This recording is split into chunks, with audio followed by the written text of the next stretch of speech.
क्या पत्नी का अपने पति पर जरा भी हक नहीं। मैं तुम्हें इतनी भीड़ में अकेले नहीं जाने दे सकता। थोड़ी दूर और चल कर देख लेते हैं, शायद दूसरी बस मिल जाए जिसमें भीड़ कम हो। समीर, जो अपनी पत्नी को बस तक छोड़ने आया था, बस की भीड़ को देखकर बोला। उसे नैना की चिंता हो रही थी।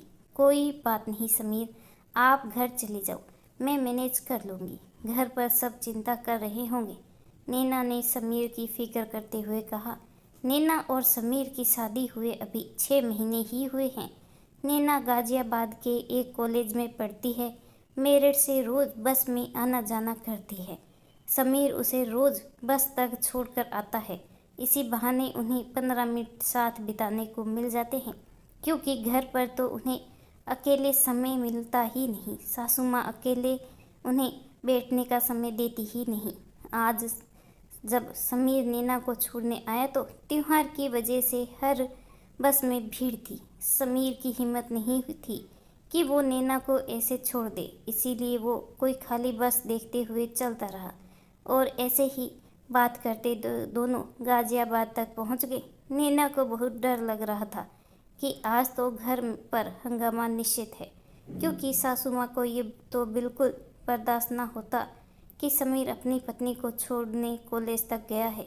नैना ने समीर से अपना डर कहा। समीर, मुझे डर लग रहा है, आज तो मम्मी जी बहुत गुस्सा होगी। तुम चिंता मत करो, मैं सब संभाल लूँगा। समीर ने उसका हाथ अपने हाथ में लेकर उसे आश्वासन दिया और उसे कॉलेज तक छोड़कर घर वापस आ गया। जब समीर घर पहुंचा तो उसकी माँ, बहन और पापा उसके इंतजार में ही बैठे थे।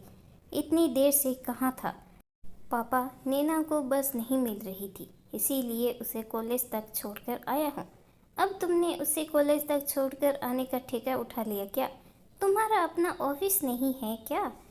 बीवी की इतनी गुलामी करते फिर रहे हो। अरे छोड़कर आ जाते बस अड्डे पर, थोड़ी देर में बस मिल ही जाती, वरना वापस आ जाती। कहीं की महारानी है क्या वो? मम्मी, मेरी पत्नी है, वो कोई रखेल नहीं। अपनी पत्नी को कॉलेज तक छोड़कर मैंने कोई गुनाह नहीं किया, और वो भी अपने पति के साथ ही थी, किसी और के साथ नहीं। आप ऐसे कैसे कह सकती हो कि मैं उसे बस अड्डे पर ही छोड़कर आ जाता? मम्मी, नैना मेरी पत्नी और इस घर की बहू है। उसके अपमान में हमारे खानदान का भी अपमान है। नैना की जगह अगर कोई और भी होता तो भी मैं ऐसे नहीं छोड़ सकता। फिर वो तो मेरी पत्नी है। पत्नी है तो क्या हम सबको अपने इशारों पर नचाएगी? इसी बार समीर की बहन बोली। दीदी, आप तो चुप ही रहो। मुझे समझ नहीं आ रहा कि आप लोग इस बात का इतना पतंगड़ क्यों बना रहे हो। नीना ठीक कह रही थी कि घर आते ही मुझे इस तरह का हंगामा झेलना पड़ेगा। मैं ही गलत था जो कह रहा था नहीं, ऐसा कुछ नहीं होगा। मम्मी पापा को भी अपने घर की बहू के सम्मान की फिक्र है, लेकिन यहाँ तो उसी की बात ठीक निकली। देखा, हमारे खिलाफ भड़का कर भेजा है उसने।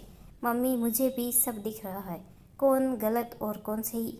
घर पर भी आप हम दोनों को एक साथ समय नहीं बिताने देती। हम कहीं जाना चाहते हैं तो आप खुद साथ चल देती है। मैं समझ गया हूँ कि इस घर में मैं और नैना कभी अपने रिश्ते को आगे नहीं बढ़ा पाएंगे।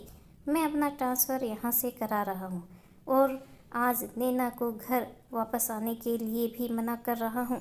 आपको जितना हंगामा करना है करो, कहकर समीर ने नैना को फ़ोन कर दिया। नैना, आज घर वापस मत आना, वहीं किसी सहेली के घर रुक जाना, मैं कल तुम्हें लेने आऊँगा। समीर के कहने से नैना रुक तो गई, लेकिन उसे दुख बहुत हुआ कि क्यों सास ससुर उसके साथ ऐसा करते हैं। क्या उसके अपने पति पर उसका इतना हक भी नहीं कि वो एक साथ कहीं आ जा नहीं सकते? बहू की नौकरी तो सबको चाहिए, लेकिन बहू के साथ सहयोग करने को कोई तैयार नहीं। ना ही बेटे बहू को एक साथ देख सकते हैं। उनके बीच प्यार किसी को बर्दाश्त नहीं। फिर बहू कैसे सब रिश्तों पर विश्वास कर सकती है?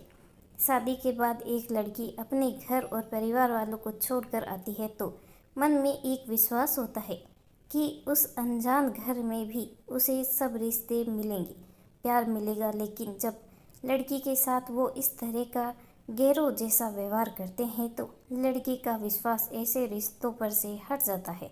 उधर समीर के मम्मी पापा समीर का फैसला सुनकर बड़बड़ाते रहे, लेकिन वो उसकी बात मानने को तैयार नहीं थे। अगले दिन समीर नैना को घर ले आया। कुछ दिन बाद ही समीर ने अपना ट्रांसफ़र करा लिया और वो नैना को लेकर दूसरे शहर में शिफ्ट हो गया। आखिर आत्मसम्मान तो सबको प्यारा होता है। इस कहानी के बारे में आपकी क्या राय है, कमेंट करके ज़रूर बताइएगा। कहानी अच्छी लगी हो तो प्लीज़ लाइक करें, चैनल पर नए हो तो सब्सक्राइब करना बिल्कुल ना भूलें। कहानी सुनने के लिए आपका बहुत बहुत धन्यवाद।